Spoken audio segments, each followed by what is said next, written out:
তোমার খুব মন খারাপ তাই না? বরের মুখে এই কথাটা শুনে আমি একটু অবাক হয়ে গেলাম। কাল একজন কমেন্ট করেছে, নাই মানলাম তোমার শ্বশুরবাড়ির লোক খারাপ, তোমার 7 মাসের প্রেগনেন্সিতে সাথ দেয়নি, কিন্তু তোমার বাপের বাড়ির লোক তোমাকে কেন সাথ দিল না?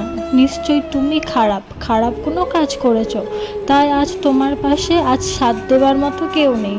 একজন এমনই কমেন্ট করেছে, দেখো আমার শ্বশুরবাড়ির ফ্যামিলি অনেক বড়, শ্বশুর শাশুড়ি বাদ দিয়ে আর বাদবাকি যারা আছে সবার সাথেই কিন্তু আমার একটা কথা হয়।